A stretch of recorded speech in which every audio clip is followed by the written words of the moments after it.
Dear students, നമ്മൾ property plan and equipment തുടരുന്നു. പ്രോപ്പർട്ടി പ്ലാൻ ആൻഡ് എക്യുപ്മെന്റിൽ മെഷർമെന്റ് ആണ് നമ്മൾ പഠിച്ചുകൊണ്ടിരുന്നത്, റിക്കഗ്നിഷൻ ആൻഡ് മെഷർമെന്റ്. അതിൽ measurement right PPE is equal to property plan and equipment is equal to cash price of the asset at the recognition date. Cash price of the asset at the recognition date. Cash price of the asset at the recognition date. That means recognition date il നമ്മൾ എത്ര cash price കൊടുത്താണോ asset വാങ്ങിക്കുന്നത് അതായിരിക്കും അതിന്റെ value, cash price or cash equivalent. But sometimes നമ്മൾ കടമായി സാധനങ്ങൾ വാങ്ങിക്കും. സാധാരണ normal credit period എന്ന് പറയുന്നത് 3 മാസം ഒക്കെ ആയിരിക്കും.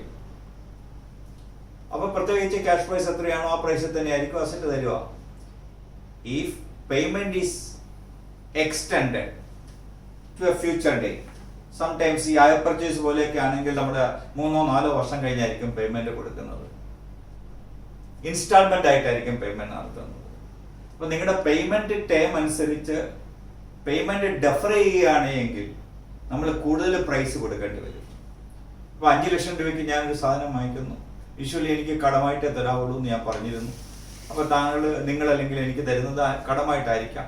പക്ഷെ ഞാൻ പറഞ്ഞു എനിക്ക് ഒരു 3 മാസത്തിനകം പൈസ തരാൻ പറ്റിയല്ല, 1 ഇയറോ അല്ലെങ്കിൽ 2 വർഷം കഴിഞ്ഞേ തരുവുള്ളൂ എന്ന് പറയുമ്പോൾ automatically that price will go up. അപ്പോൾ 8 ലക്ഷം രൂപ തരണോ അങ്ങനെയാണെങ്കിൽ എന്ന് പറഞ്ഞാൽ ഞാൻ 3 ലക്ഷം രൂപ കൂടുതൽ തരണം. പക്ഷെ അസറ്റിൽ എപ്പോഴും ഏത് പ്രൈസ് എഴുതുകയുള്ളൂ, 5 ലക്ഷമേ എഴുതുകയുള്ളൂ. അപ്പോൾ അവിടെ വാല്യൂ എത്രയായിരിക്കും? Total payment minus cash price difference 3 lakh is considered as interest. മനസ്സിലായോ? Right.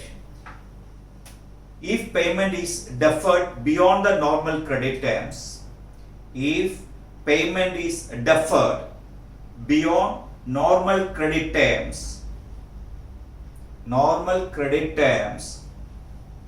total payment minus cash price is recognized as an interest expense over the period of credit.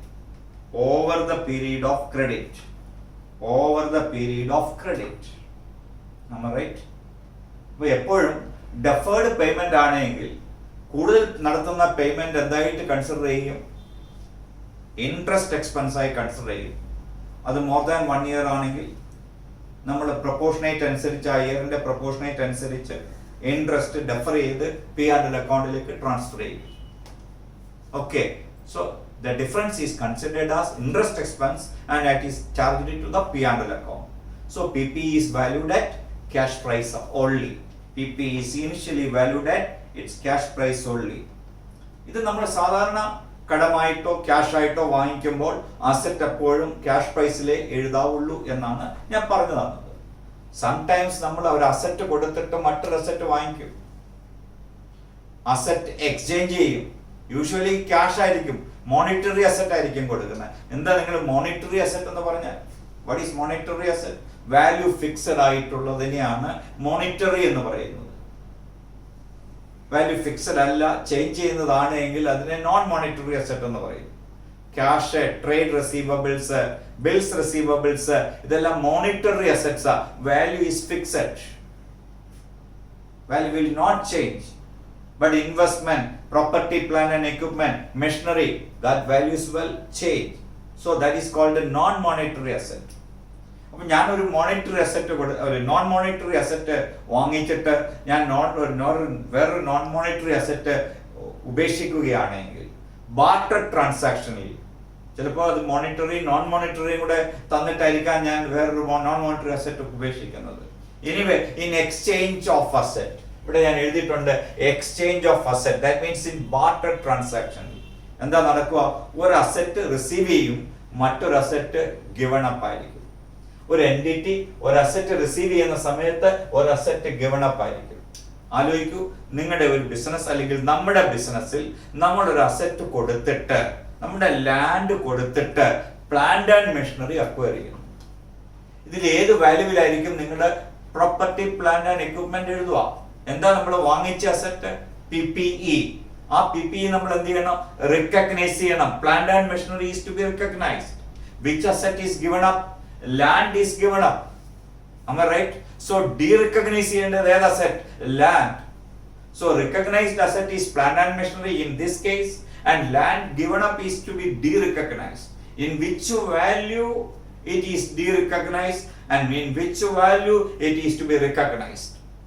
നമ്മൾ പഠിക്കുന്നത് recognition of asset. So which asset is to be recognized? Plant and machinery asset received. അത് ഏത് വാല്യൂവിലാണ് എഴുതേണ്ടതെന്ന്. എപ്പോഴും given up value എന്ന് പറയുന്നത് അതിന്റെ carrying എമൗണ്ടിലായിരിക്കും ഡീറിക്കഗ്നൈസ് ചെയ്യുക. എത്രയാണോ അസറ്റിന്റെ വാല്യൂ, ആ വാല്യൂ നമ്മൾ ഗിവ് അപ്പ് ചെയ്യുമ്പോൾ അസറ്റ് അക്കൗണ്ട് ക്രെഡിറ്റ് ചെയ്യും. ഡീറിക്കഗ്നൈസ് ചെയ്യുക എന്ന് പറഞ്ഞാൽ ക്രെഡിറ്റ് ചെയ്യുക, അസറ്റ് അക്കൗണ്ട് ക്യാൻസൽ ചെയ്യുക. ഇതാണ് ഡീറിക്കഗ്നിഷൻ എന്ന് പറയുന്നത്. റിക്കഗ്നിഷൻ എന്ന് പറയുന്നത് അസറ്റിലേക്ക് റിക്കഗ്നൈസ് ചെയ്യുക, അസറ്റിലേക്ക് ഇൻകോർപ്പറേറ്റ് ചെയ്യുക. Which value is to be incorporated. അതാണ് വളരെ വ്യക്തമായി പഠിക്കേണ്ട കാര്യങ്ങൾ. Okay, so asset received and asset given up is measured at. Asset received is valued at, measured at. അത് നോക്കുമ്പോൾ രണ്ട് കണ്ടീഷൻസ് നോക്കണം.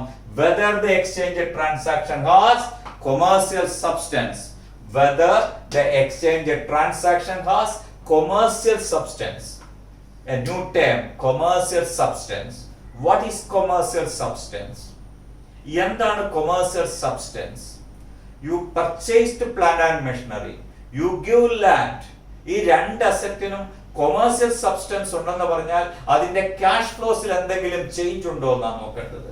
Commercial substance means change in future cash flows. നിങ്ങൾ ആലോചിക്കൂ, ലാൻഡിന് ക്യാഷ് ഫ്ലോ വരണമെന്നത് എപ്പോഴേ ഉള്ളൂ, at the time of sale of that asset.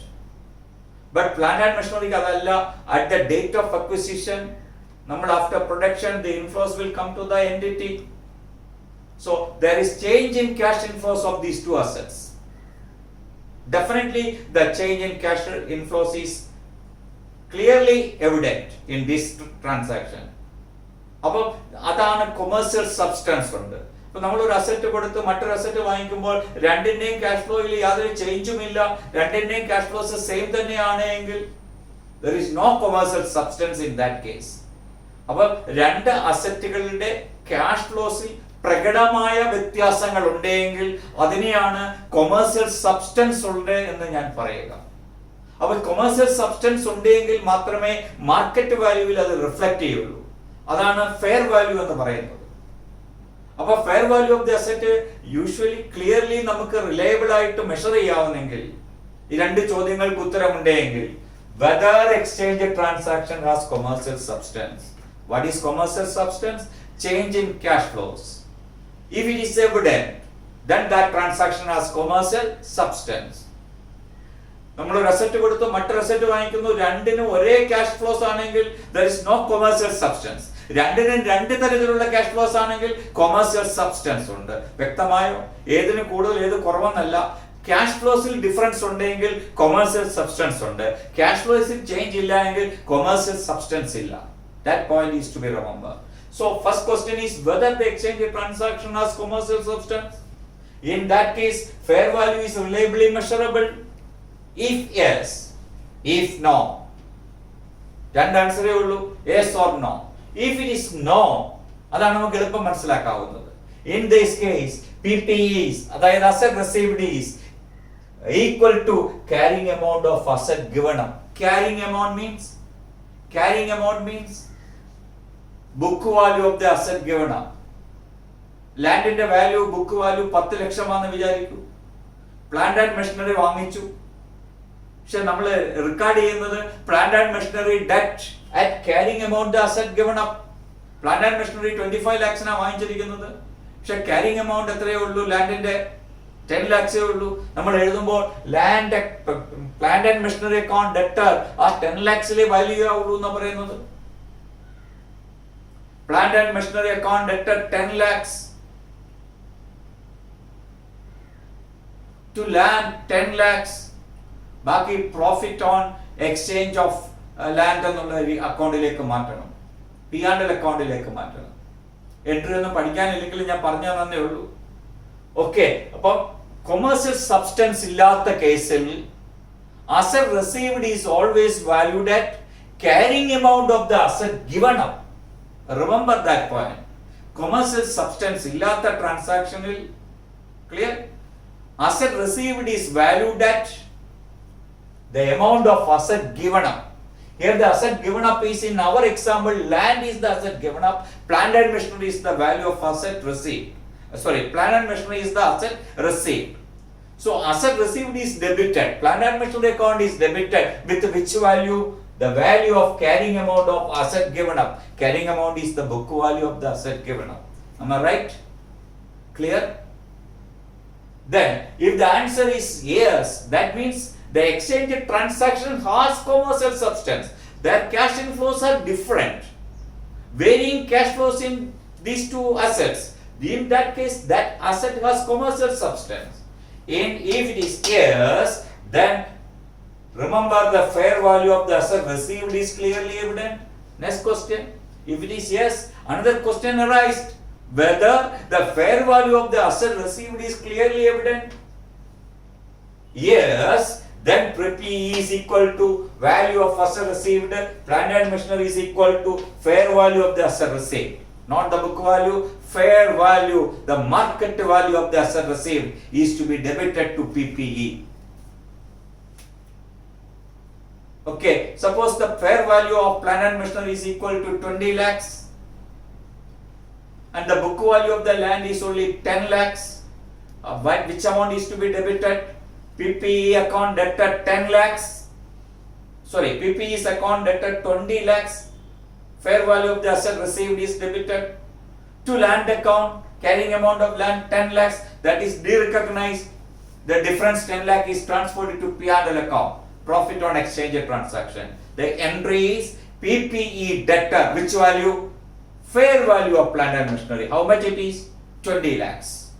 To land account, derecognize the value of land at the carrying amount 10 lakhs. Land ഇപ്പോൾ 10 ലക്ഷം രൂപയെ book value, അതാണ് ഡീറിക്കഗ്നൈസ് ചെയ്യേണ്ടത്. അതിന്റെ ഫെയർ വാല്യൂ എടുത്തല്ല ഡീറിക്കഗ്നൈസ് ചെയ്യേണ്ടത് 10 lakhs. ബാക്കി 10 lakhs എങ്ങോട്ട് മാറ്റണം? P&L അക്കൗണ്ടിലേക്ക് മാറ്റണം. Remember? Then if the answer is no, the fair value of the asset received is not clearly evident. In such a case, PPE is equal to fair value of the asset given up. What is the fair value of land? That is the value to be debited to plant and machinery. Land alla debit ചെയ്യേണ്ടത്. എപ്പോഴും asset received, plant and machinery debtor with the value of, with the fair value of asset given up, with the fair value of land given up. എപ്പോഴാണ് ഇത് എഴുതുക? If the fair value of the asset received is not clearly evident, then only the fair value of the asset given up is come into the value of property, plant and equipment received. Clear? Then this is exchange of asset. ഇപ്പൊ ഞാൻ മുഴുവൻ പറഞ്ഞു തന്നു എനിക്ക് തോന്നുന്നത് commercial substance ഉണ്ടോ എന്ന് നോക്കണം. കൊമേഴ്സ്യൽ സബ്സ്റ്റൻസ് എന്താണെന്ന് ഞാൻ പറഞ്ഞു തന്നു. Change in cash inflows of these two assets. Barter ട്രാൻസാക്ഷനിൽ ഏത് അസറ്റ് റിസീവ് ചെയ്യുന്നോ, ഏത് അസറ്റ് ഗിവൺ അപ്പ് ചെയ്യുന്നോ, ഇതിന്റെ ഫെയർ വാല്യൂസ് റിലയബിളി മെഷർ ചെയ്യാമോ, then തീർച്ചയായിട്ടും അതിന് കൊമേഴ്സ്യൽ സബ്സ്റ്റൻസ് ഉണ്ടാകും. അങ്ങനെയുള്ള കേസിൽ അസറ്റ് വാല്യൂ ചെയ്യേണ്ടത് fair value of the asset റിസീവ്ഡിനാണ്. Fair value of the asset clearly evident അല്ല എങ്കിൽ മാത്രമേ fair value of the asset given up എടുക്കാവുള്ളൂ. കൊമേഴ്സ്യൽ സബ്സ്റ്റൻസ് ഇല്ല എങ്കിൽ എപ്പോഴും റിസീവ് ചെയ്യുന്ന asset is valued at carrying amount of the asset given up. Carrying amount of the asset given up. Any difference in these exchange values should be transferred to the profit and loss account.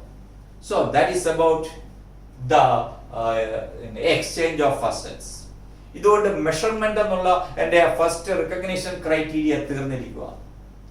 ഇനി subsequent മെഷർമെന്റേ ഉള്ളൂ. അപ്പോൾ what is the value at which the asset is recorded in your balance sheet എന്നുള്ള ചോദ്യത്തിന്റെ ഉത്തരമാണ് കഴിഞ്ഞ ക്ലാസ്സുകളിൽ എല്ലാം കൂടെ ഞാൻ പറഞ്ഞു തന്നുകൊണ്ടിരുന്നത്. Okay, now I want to explain subsequent expenditure. Subsequent expenditure. Please write subsequent expenditure. Subsequent expenditure. Write subsequent expenditure. എന്താ സബ്സിക്വന്റ് എക്സ്പെൻഡിച്ചർ? നമ്മളൊരു അസറ്റ് വാങ്ങിയ ഉടനെ തന്നെ നമുക്ക് കുറെ എക്സ്പെൻസസുകൾ ഇങ്ങനെ വന്നുകൊണ്ടേയിരിക്കും. 1 or 2 വർഷത്തിനുള്ളിൽ തന്നെ എക്സ്പെൻസസുകൾ വന്നുകൊണ്ടേയിരിക്കും. അപ്പൊ അതെങ്ങനെയാണ് റെക്കോർഡ് ചെയ്യുന്നതെന്നുള്ളത്, whether the subsequent expenditure will capitalise or not. So subsequent expenditure നിങ്ങൾ ഹെഡിങ് എഴുതും. അതിനൊരു ഫ്ലോ ചാർട്ട് കൊടുക്കുവാണെങ്കിൽ കുറച്ചുകൂടി എളുപ്പം മനസ്സിലാക്കാമായിരിക്കും. നോക്കൂ, subsequent expenditure, right. 1. day-to-day servicing charge, day-to-day servicing charge or repair charge, day-to-day service charge or repair charge. ഒരു ആരോ market ഇട്ട് ഞാൻ എഴുതുവാണ്, it is charged to profit and loss account, not capitalise. Capitalise ചെയ്യുക എന്ന് പറഞ്ഞാൽ not recorded or not added to the value of property, plant and equipment. Okay, this is the first one. Then second one is changing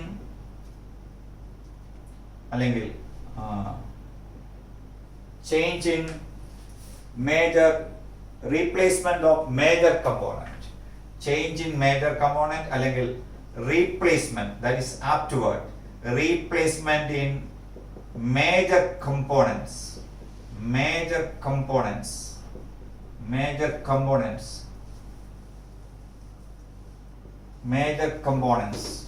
change in replacement in major components, നമുക്ക് എളുപ്പം മനസ്സിലാക്കാൻ വേണ്ടി നമ്മൾ ചിലപ്പോൾ ഒരു മേജർ കമ്പോണന്റ് റീപ്ലേസ് ചെയ്യേണ്ടി വരുന്നു after 3 years. അങ്ങനെ 3 വർഷം കഴിഞ്ഞ് ഒരു മേജർ കമ്പോണന്റ് റീപ്ലേസ് ചെയ്യുമ്പോൾ പുതിയ ഒരു കമ്പോണന്റ് വാങ്ങിക്കും. അപ്പൊ ആ പുതിയ കമ്പോണന്റ് ക്യാപിറ്റലൈസ് ചെയ്യണോ വേണ്ടയോ എന്ന ചോദ്യം, തീർച്ചയായിട്ടും എന്ത് ചെയ്യണം? ക്യാപിറ്റലൈസ് ചെയ്യണം. കാരണം അതിന്റെ റിക്കഗ്നിഷൻ ക്രൈറ്റീരിയ അനുസരിച്ച് 2 കാര്യങ്ങളാണ് നിങ്ങൾ നോക്കേണ്ടത്. എന്താണ് 2 കാര്യങ്ങൾ? ഒന്ന്, ഇതിന്റെ benefit last for more than 12 months, definitely. ഇത് മെഷർ ചെയ്യാമോ റിലയബിളി, definitely. Then that value is to be capitalized. Am I right? So in that case, nammal cost of asset on the date of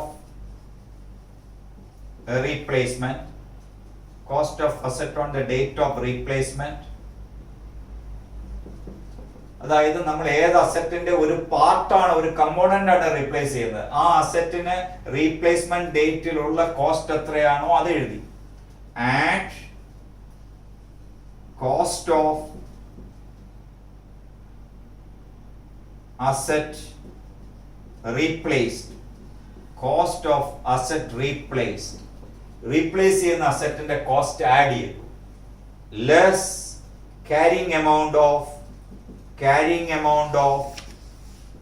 carrying amount of asset, old asset replaced,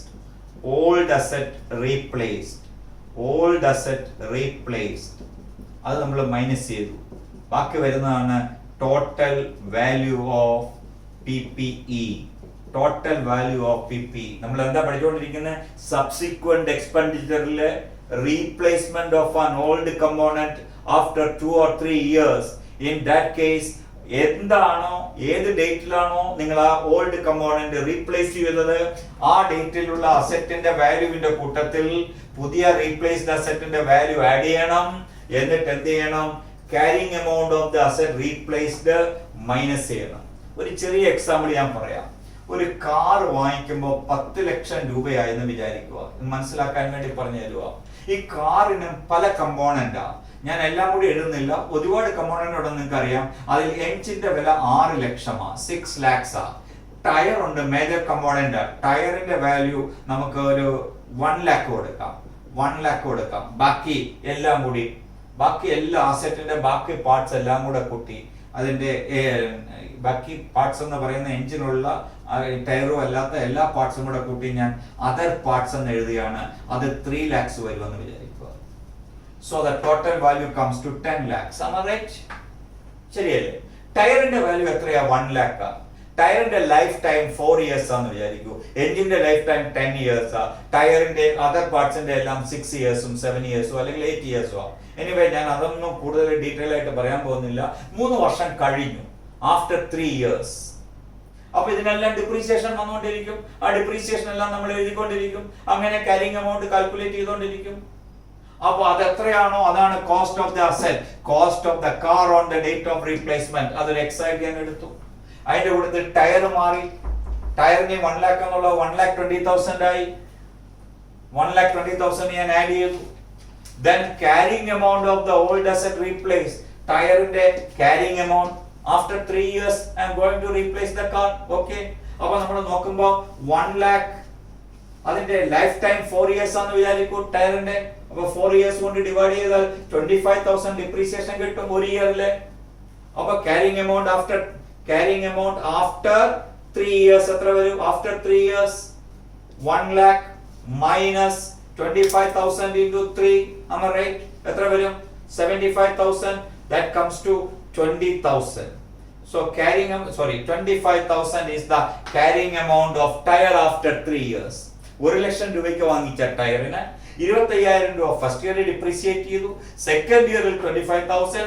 If it is straight line method 25,000. So the 75,000 is reduced from the value of asset. You know the entry of depreciation. Depreciation debtor to asset. Asset is decreasing year by year and the value comes to 75,000 after 3 years. So the value comes to 25,000 after 3 years after depreciating 75,000. Am I right? The cost is 1 lakh, accumulated depreciation is 75,000. So the carrying amount of the asset comes to 25,000. So that value is to be de-recognized. Carrying amount of the old asset replaced is to be deducted. ഇതിനെ പറയുന്ന പേരാണ് de-recognize ചെയ്യുക. De-recognize the carrying amount of the old asset replaced. ഇങ്ങനെയാണ് subsequent എക്സ്പെൻഡിച്ചറിൽ ഒരു component replace ചെയ്യുമ്പോൾ നിങ്ങളോട് ഒരു ചോദ്യം ചോദിച്ചാൽ അത് ക്യാപിറ്റലൈസ് ചെയ്യണമെന്ന് ചോദിക്കുമ്പോൾ ഡെഫിനറ്റ് ആയിട്ട് it should be capitalised. But remember the component old component replaced component the caring amount of the replaced component should be de-recognized. Okay. ഇപ്പൊ നമുക്ക് ഈ ടയറിന് ചിലപ്പോ 5,000 രൂപ കിട്ടിയെന്ന് വിചാരിക്കുക. 5,000 രൂപ കിട്ടിയാലും നമുക്ക് ഇവിടെ ഒരു പ്രശ്നമല്ല. 25,000 ഡിഡക്ട് ചെയ്യണം. നിങ്ങളോട് ആലോചിച്ച് 5,000 is the sale proceeds of old tires. ഞാൻ സ്ക്രാപ്പിന് വിറ്റു, 5,000 രൂപ കിട്ടി. പഴയ ടയർ കടക്കാർക്ക് ഞാൻ വിറ്റ് 5,000 രൂപ ഞാൻ വാങ്ങിച്ചു. എന്തായിരിക്കും നിങ്ങളുടെ ബുക്കിൽ എൻട്രി എഴുതുക? പറയാമോ? ആലോചിച്ച് നോക്കൂ. How much received? 5,000. Cash account debtor 5,000. പഴയ ടയറിന്റെ വില എത്രയാ? 25,000. You incurred a loss of 20,000. So cash account debtor 5,000. Am I right? P&L account debtor 20,000. Am I right? To tire account, always tire account is credited with the 25,000. So amount how much you credited in tire account? 25,000. Why tire account is credited? Because that asset de-recognized now. മനസ്സിലായി? Asset ഇല്ലാതാക്കി 25,000 credit ചെയ്തു. 1 lakhന് വാങ്ങിച്ച അസറ്റാ. ഓരോ വർഷവും 25,000 എഴുതി. Third year ആയപ്പോൾ അതിന്റെ value 25,000 ആയി. ഇപ്പൊ ഞാൻ ആ 25,000 ക്രെഡിറ്റ് ചെയ്തു. By cash, by P&L account എന്ന് എഴുതി. So the asset value become 0. അപ്പൊ അത് 0 ആക്കണമെങ്കിൽ എന്ത് ചെയ്യണം? ഞാൻ ഇവിടെ ക്രെഡിറ്റ് ചെയ്യണം, ഞാൻ ഇവിടെ കുറയ്ക്കണം. മനസ്സിലായോ? ഇത് തന്നെയാണ് അടുത്ത third point. Right, major inspections. Major inspections accounting treatment is same. Major inspection എന്ന് പറഞ്ഞാൽ ഓരോ 2 വർഷമോ 4 വർഷം കൂടുമ്പോഴോ ഒക്കെ നമ്മൾ ഇൻസ്പെക്ഷൻസ് നടത്തി നമുക്ക് മോഡിഫിക്കേഷൻസ് വരും. വേണമെങ്കിൽ ബ്രാക്കറ്റിൽ മേജർ മോഡിഫിക്കേഷൻ തേർഡ് പോയിന്റ് എഴുതുക.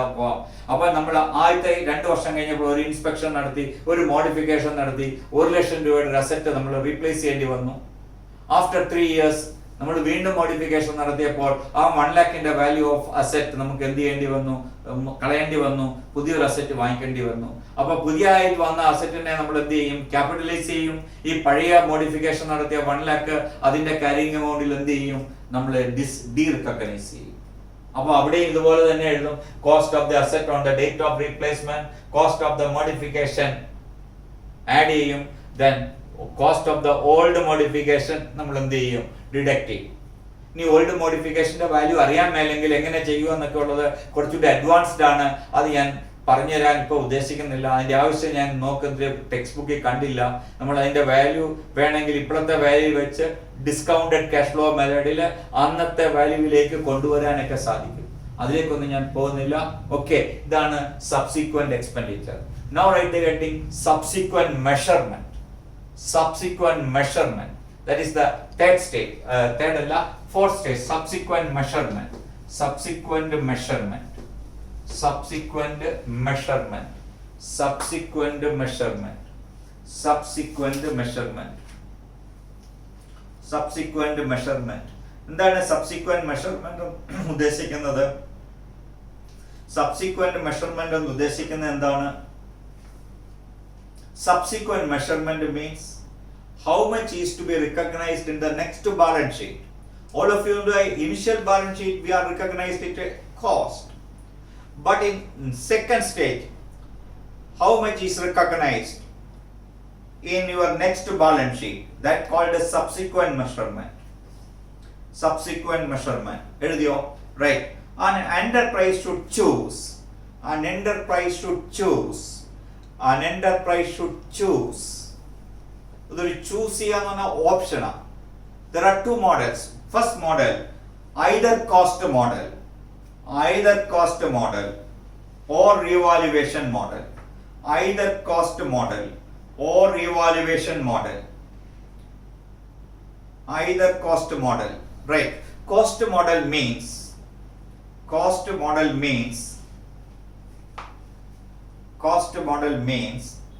not I do ഒരു semicolon ഇട്ടിട്ട് historical cost എമൗണ്ട് കോളത്തിൽ ഇൻടു മാർ historical cost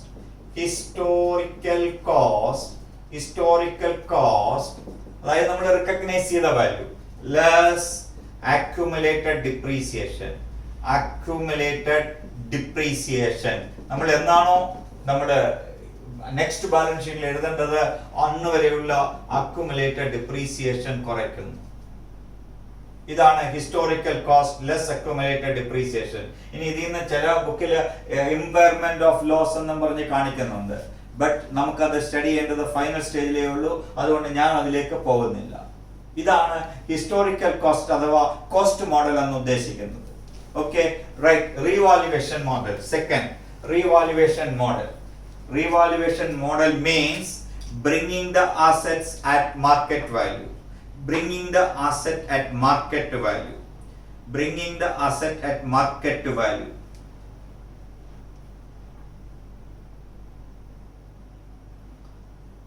നമ്മൾ റീവാല്യൂ ചെയ്യുമ്പോൾ പല ടൈപ്പ് അസറ്റുകൾ കാണും. ഒരേ ക്ലാസ് അസറ്റ് എത്രയുണ്ടോ ആ ക്ലാസ് അസറ്റ് എല്ലാം തന്നെ റീവാല്യൂ ചെയ്യണം.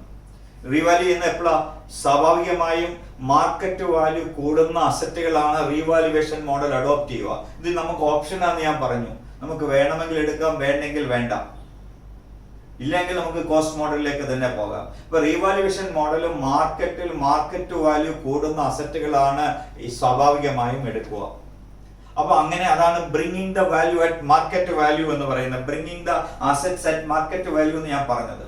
അങ്ങനെ മാർക്കറ്റ് വാല്യൂലുണ്ടപ്പോൾ എനിക്കൊരു ഇൻഡസ്ട്രിയൽ യൂണിറ്റ് പല സ്ഥലങ്ങളിലുണ്ട്, ഓഫീസ് ബിൽഡിംഗ് പല സ്ഥലങ്ങളിലുണ്ട്. അപ്പൊ എൻ്റെ ഇൻഡസ്ട്രിയൽ യൂണിറ്റുകൾ തന്നെ ഞാൻ റിവാല്യൂ ചെയ്യാൻ നോക്കിയാൽ എൻ്റെ ക്ലാസ് ഓഫ് ഇൻഡസ്ട്രിയൽ യൂണിറ്റ്സും ഞാൻ റിവാല്യൂ ചെയ്യണം. ഒരു ക്ലാസ്സിലുള്ള ഒരെണ്ണം റിവാല്യൂ ചെയ്താൽ പോരാ. ഇപ്പൊ എൻ്റെ കാറും ബസ്സും ഉണ്ടെങ്കിൽ കാറ് റിവാല്യൂ ചെയ്യുമ്പോൾ ആ കാർ എല്ലാ കാറുകളും 10 കാർ ഉണ്ടെങ്കിൽ 10 കാറും റിവാല്യൂ ചെയ്യണം. അല്ലാണ്ട് 2 കാർ റിവാല്യൂ ചെയ്താൽ പോരാ. ഒരു ക്ലാസ് എടുത്താൽ ആ ക്ലാസ് മൊത്തം റിവാല്യൂ ചെയ്തിരിക്കണം.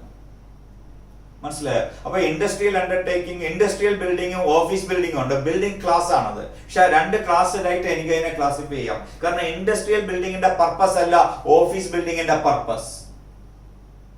മനസ്സിലായോ? അതുകൊണ്ട് ഇൻഡസ്ട്രിയൽ ബിൽഡിംഗ് ഞാൻ റിവാല്യൂ ചെയ്യുന്നെങ്കിൽ അത് കംപ്ലീറ്റ് ആയിട്ട് റിവാല്യൂ ചെയ്യണം. ഓഫീസ് ബിൽഡിംഗ് അന്നേരം റിവാല്യൂ ചെയ്തില്ലെങ്കിലും കുഴപ്പമില്ല. പക്ഷെ any of office building is revalued, the entire office building is to be revalued. അതാണ് ക്ലാസ് ആയിട്ടുള്ള അസറ്റ് എല്ലാം റിവാല്യൂ ചെയ്യുമ്പോൾ കംപ്ലീറ്റ് ആയിട്ട് റിവാല്യൂ ചെയ്യണമെന്ന് പറഞ്ഞത്. ഓക്കെ, ഇനി റിവാല്യൂ ചെയ്യുമ്പോൾ എന്തൊക്കെ പ്രശ്നം ഉണ്ടാവുമെന്ന് നമുക്ക് നോക്കണം. Right, revaluation.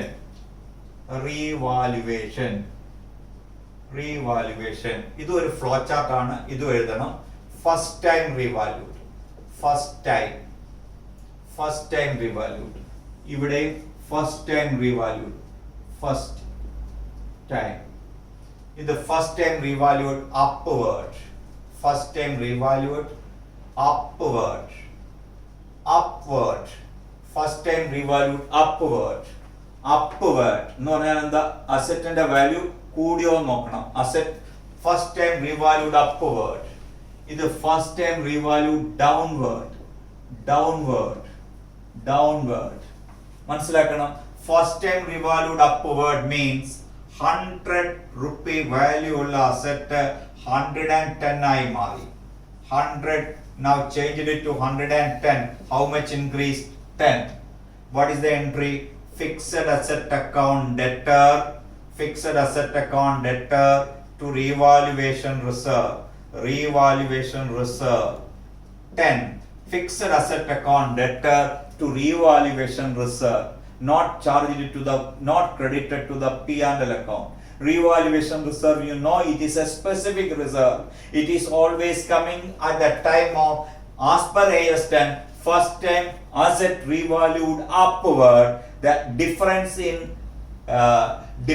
in value of asset is credited to revaluation reserve and shown under which head? Reserves and surplus. This is not available to shareholders by way of dividend. This is not available for declaring bonus shares. Okay, ഇത് നമുക്ക് property plan and എക്വിപ്മെന്റിലുള്ള ലോസുകൾ write off ചെയ്യാൻ വേണ്ടി മാത്രമേ ഉപയോഗിക്കാൻ പറ്റുകയുള്ളൂ. അതുകൊണ്ട് ഫിക്സഡ് അസറ്റ് ഡെറ്റഡ് ടു റിവാലുവേഷൻ റിസർവ്. ഇവിടെ first time revalued downward 100 comes to 90. Then the entry is P&L account debted to asset account. Asset account credit ചെയ്യണം. അസറ്റ് കൂടുമ്പോൾ അസറ്റ് അക്കൗണ്ട് ഡെബിറ്റ് ചെയ്യണം. മനസ്സിലായോ? ഇവിടെ ഫിക്സഡ് അസറ്റ് അക്കൗണ്ട് ഡെറ്റഡ് to revaluation reserve. ഇവിടെ P&L account debted to fixed asset 10. P&L account debted to fixed asset 10. Fixed asset account debted to revaluation reserve. ഈ entry മനസ്സിലായോ? ഇത് മനസ്സിലായെങ്കിൽ ഇതിന്റെ സബ്സിക്വന്റ് മെഷർമെന്റിലേക്ക് നമുക്ക് പോകണം. സബ്സിക്വന്റ് മെഷർമെന്റിലേക്ക് പോകണം. Okay, right. Subsequent measurement.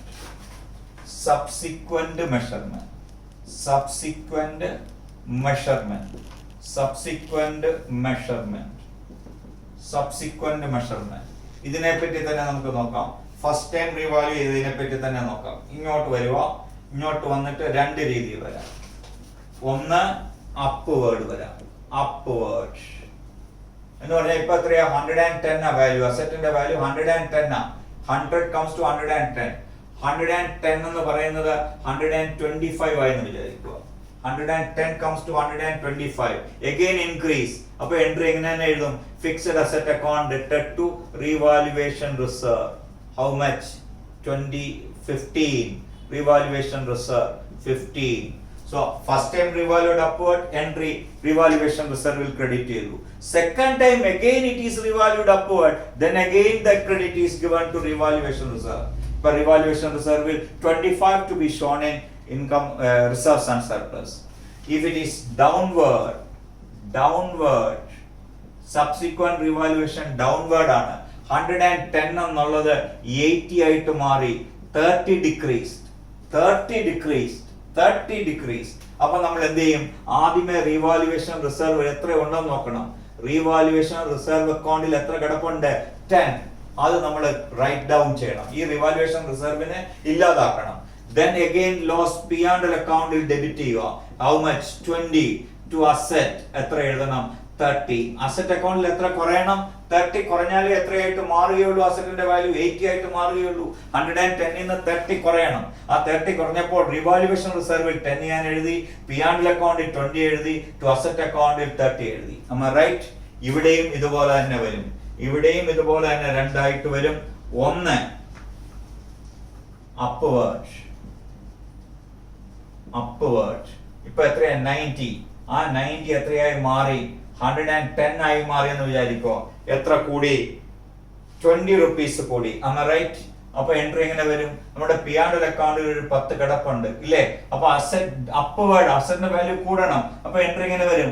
Asset debtor 20 to P&L account. എത്ര നമ്മുടെ ലോസ് ആദ്യമേ വന്ന 10 അത് ഇല്ലാതാക്കി. ബാക്കി എങ്ങോട്ട് മാറ്റും? റീവാലുവേഷൻ റിസർവിലേക്ക് മാറ്റും. ബാക്കി 10 രൂപ ലാഭം. So asset is how much increase? 20. First of all, we will cancel this 10 rupees loss. Balance revaluation റിസർവിലേക്ക് കൊണ്ടുപോകും. അതുപോലെ ഇവിടെ ഡൗൺവേർഡ് ആണെന്ന് വിചാരിക്കൂ, ഡൗൺവേർഡ് ആണ് സബ്സിക്വന്റ് റിവാലുവേഷൻ എന്ന് വിചാരിക്കൂ. അതായത് 90 എന്നുള്ളത് വീണ്ടും 75 ആയി മാറി. എത്ര കുറഞ്ഞു? 15 കുറഞ്ഞു. Again loss P&L account debtor to asset account എത്ര എഴുതും? 15. Okay, P&L account debtor to asset account 15. ഈ ചാർട്ട് മനസ്സിലാക്കണം. ഇതിനെ ബേസ് ചെയ്യുന്ന ക്വസ്റ്റ്യൻസ് വന്നാൽ എഴുതാൻ പഠിക്കണം. എന്തൊക്കെയാ നടന്നത്? ഫസ്റ്റ് ടൈം റിവാല്യൂഡ് അപ്വേർഡ് ആണെങ്കിൽ revaluation റിസർവിൽ, first time revalued downward ആണെങ്കിൽ P&L അക്കൗണ്ടിൽ ഡെബിറ്റ്. സബ്സിക്വന്റ് റിവാലുവേഷൻ നോക്കി മനസ്സിലാക്കുക, ചെയ്ത് നോക്കി മനസ്സിലാക്കി ജേണൽ എൻട്രി എഴുതി മനസ്സിലാക്കി പഠിച്ചു വെക്കുക. This is very much important. ഇപ്പോഴല്ല, നമ്മൾ വീണ്ടും ഈ കാര്യങ്ങളെല്ലാം തന്നെ ഇന്ത്യൻ അക്കൗണ്ടിംഗ് സ്റ്റാൻഡേർഡ്സ് ആയിട്ട് ഫൈനൽ ലെവലിൽ ഫിനാൻഷ്യൽ റിപ്പോർട്ടിംഗ് എന്നുള്ള പേപ്പറിൽ പഠിക്കുമ്പോൾ ഈ കാര്യങ്ങളൊക്കെ വീണ്ടും പഠിക്കണം. അപ്പോൾ ഇതിനൊക്കെ കൂടുതൽ ഇമ്പോർട്ടൻസ് വരുന്ന പ്രോബ്ലംസ് ഉണ്ടാകും. അതുകൊണ്ട് ഇപ്പൊ തന്നെ സ്റ്റഡി ചെയ്യുമ്പോൾ നന്നായിട്ട് പഠിച്ച് മനസ്സിലാക്കി വെക്കുക. അപ്പൊ ഇന്ന് ഈ ക്ലാസ് ഞാൻ ഇവിടെ വെച്ച് നിർത്തുകയാണ്. ഇനി അടുത്ത ഒരു ക്ലാസ്സിൽ കൂടുതൽ കാര്യങ്ങൾ പഠിപ്പിക്കാനുണ്ട്. ഡിപ്രീസിയേഷനും ഡീ റെക്കഗ്നൈസേഷനും അതുപോലെ തന്നെ ഇനി ചെയ്യാനുള്ള ഇതിനെ ബേസ് ചെയ്യുന്ന ഇന്നത്തെ പഠിപ്പിച്ച എക്സ്ചേഞ്ച് ട്രാൻസാക്ഷന്റെയും ഇതുപോലെ റീവാലുവേഷന്റെയും ഒക്കെയുള്ള പ്രോബ്ലവും ഒക്കെയായി ഞാൻ അടുത്ത ക്ലാസ്സിൽ കാണുന്നിടം വരെ വണക്കം പറയുന്നു. ബൈ.